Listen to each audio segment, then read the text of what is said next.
Kamusta pong muli mga katambay? Nagbabalik po muli ang inyong katambay, si Kamanong po, para po magkomento po sa inyo dito po sa Tambayan Makabayan. Siyempre po, komento na inyong lingkod. Ito po, komentuhan po natin mga katambay, ito pong putok na putok sa social media at siyempre sa mainstream media. At ito pong pagdalo ng ating Vice President sa hearing po ng kanyang opisina, ng kanyang budget sa Office of the Vice President. Pero sa kabila nun, napahiya po ang mga kongresista, mga katabay. Ang sinasabi po nila na mga buhaya, mga crocs, mga lakos ay napahiya, mga katambay, dahil sa napakagandang speech ng Pangulo at siyempre ng ating Vice President, sa napakagandang speech po ng Vice President sa Kamara, na talagang sunog na sunog po sila, mga katambay. Talagang para po silang sinampal ng mag-asawang sampal at may kasama pang tadyak at straight to the point, mga katambay. Hindi po nakaporma ang mga kongresista, mga katambay. Pero sa kabila nun, ito po, in-interview po siya ng media, ng mainstream media. At talagang hindi po nila kilala ang isang Duterte. Lalong-lalo na ang BP Sara. Hindi po kilala yata ng mainstream media kung ano po ang tunay na Sara Duterte, mga katambay. Talagang pinalalabas po nila na talagang kailangan pa o sinasabi na kailangan daw ng tulong o humingi ng tulong sa presidente ang BP Sara para daw po maayos ang gusot sa Kongreso. Ayon po ito sa mainstream media, mga katambay. Pero paano maayos ang gusot na mismo ang ating Vice President ang nagpasabog ng napakalaking korupsyon sa ginagawa po ng dalawang tao sa Kongreso, ng Speaker at ng Saldico, mga katambay? Sige nga, anong palagay nyo kay BP Sara? Susunod sa agos ng napaka-corrupt na institusyon, mga katambay? Malabo po yun. Malabo po sa isang Duterte yon at lalo po sa Vice President. Pakinggan po natin ang pahayag ng Vice President kung paano po niya sinupalpal ang media, mga katambay. Direct to the point. Si President Marcos, nagkausap na ba ulit kayo amid sa mga nangyayari na ito? Wala. Hindi naman kasi kami talaga nagkausap niyan. Hindi kami magkaibigan. Unang-una, nagkakilala lang kami dahil naging running mate kami. So, bago pa man kami naging running mates, hindi na kami nag-uusap. Nagkausap lang kami during campaign at dahil sa trabaho noon. But ngayon, hindi na kami nagkakausap. Ang kaibigan ko talaga si Senator Amy Marcos. Kilala niya ako since 2012. Pero ma'am, kailan po yung nag-last na pag-usap?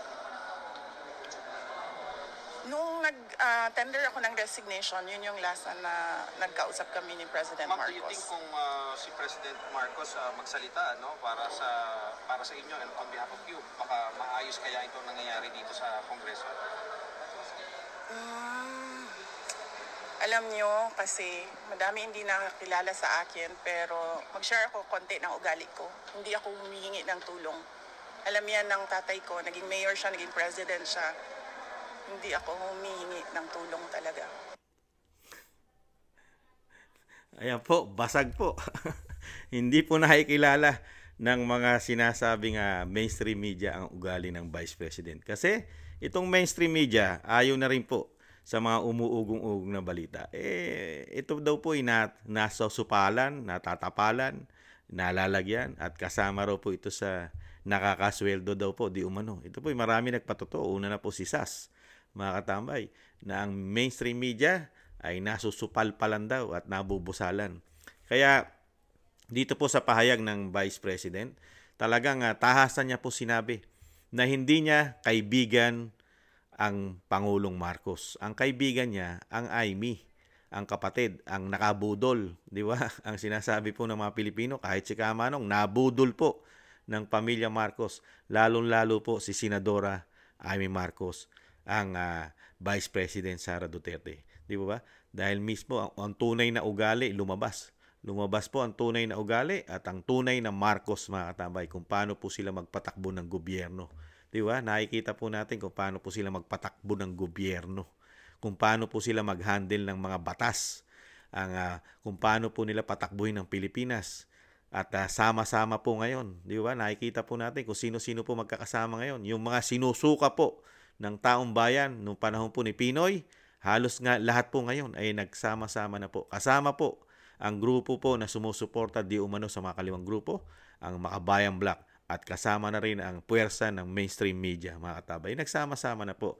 Kaya lang, meron pa tayong natitirang isang Duterte na matapang, talagang wala pong sinisino. Siyempre, sa kabila nun, siyempre, isama pa rin natin siya sa dalangin, sa dasal ang ating Vice President dahil halos lahat po ngayon kinakalaban po ang ating Vice President. Nakita nyo po, nagsama-sama po ang mga politiko para halos pabagsakin po.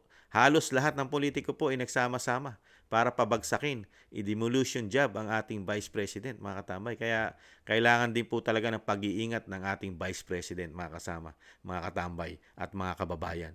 Dahil nakikita rin po natin ang sitwasyon kahit sa Amerika, di ba? Nagkakaroon ng banta sa buhay ng kumakandidato ron na presidente. Hindi pa nauupo pero 2 beses na rin po pinagtatangkaan ng buhay ng tumatakbong presidente po sa Amerika na si Donald Trump. At hindi lang po talaga napupuruhan at may swerte pa at hindi pa niya oras, mga katambay. Pero dito po sa atin, sana hindi po mangyari sa ating Vice President dahil sa tindi po ng pamumulitika po sa mga Duterte, lalo-lalo sa Vice President, dahil alam po ng kalaban niya na siya ang tinik, siya ang susunod na maglilingkod at uupong presidente. Yan po ang tingin po ng mga kalaban niya. Kaya po, maaga pa lang binabakbakan na po yan. Talagang tinitira na at sinisira at pinupolitika na at may kasama ng demolition job, mga katambay. Kasama pa dyan ang Makabayan Black. Ayon mismo sa ating Vice President kung paano po siya hinahanapan ng ground, butas para ma-impeach. Di po ba? Yan po, hayag na hayag po sa mainstream media yan. Galing po yan sa bibig mismo ng isang convicted na congressman na si Franz Castro ng child abuse. Kaya dito po, mga katambay, talagang alam po natin ang karakas ng mga Duterte. Sila po'y lingkod bayan, mga katambay. Wala po silang inuurungan. Naglilingkod po sila sa tao.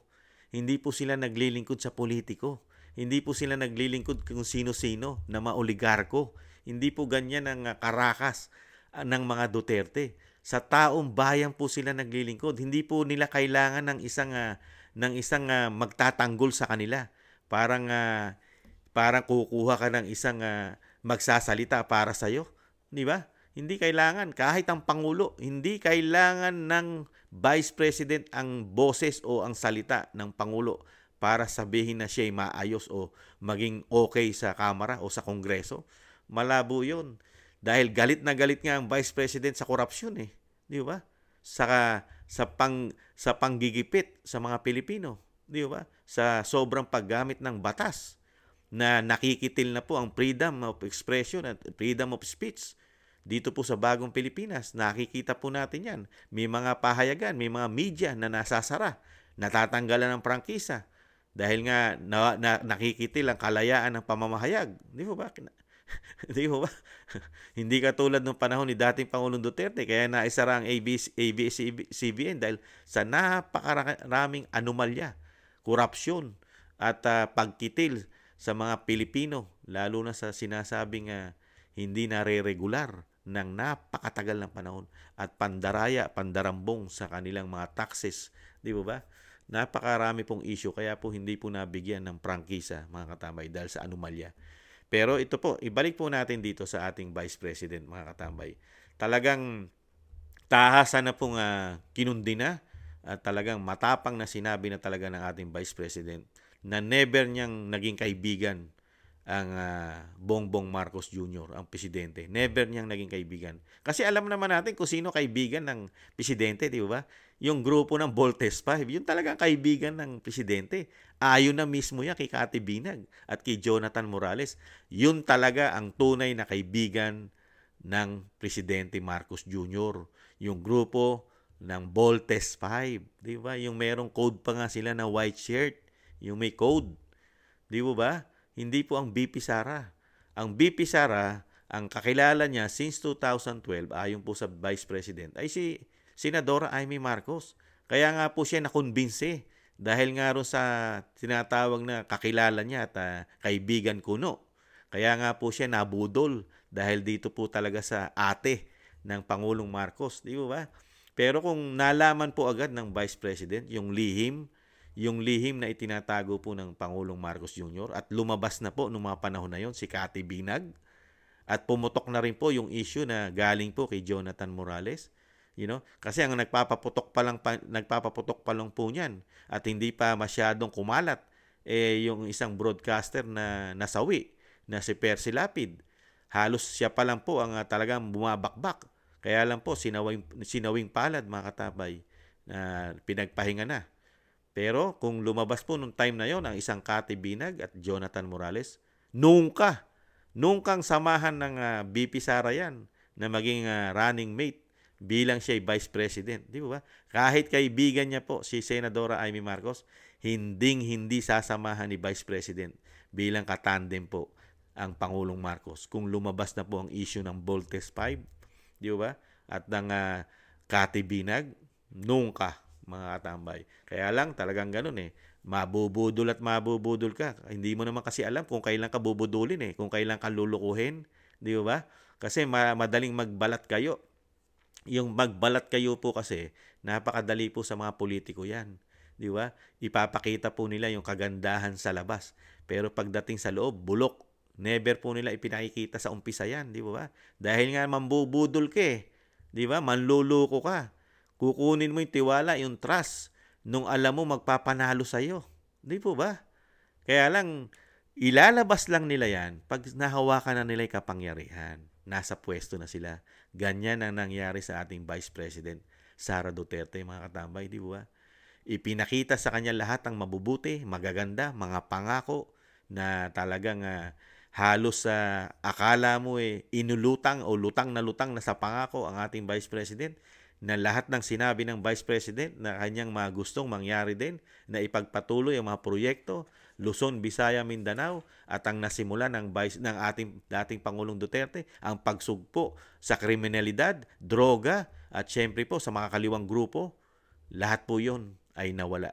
Naging kasanggapan dikit ng pamahalaan ang mga kaliwang grupo yata, mga katambay. Kasanggan dikit pa. At katulong pa na nagpapabagsak at sumisira sa Vice President Sara Duterte, mga katambay. Kaya ngayon, matapang na po. Wala na pong aasahan ng Pangulong Marcos dahil nakita na po at nabisto at alam na po ng Vice President ang mga karakas ng Pangulong Marcos Jr., ang karakas ng First Lady, ang karakas ng Speaker, at ang karakas ng Senate President. Alam na po ng Vice President yung mga karakas na yan. Puro sila daw po di umano.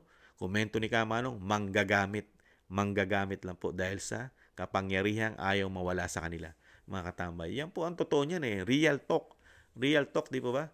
Kaya lang po, minalas lang po ang Pilipinas at ang mga Pilipino dahil pare-parehas po tayong nabudol, mga katambay. Pare-parehas po tayong nabudol. Kaya lang, napakasakit lang po sa mga Duterte ang pangyayari, lalong-lalo kay Vice President Sara Duterte. Sa kabila ng naibalik mo, natulungan mo ang pamilyang Marcos sa posisyon, naibalik ulit sila sa kapangyarihan.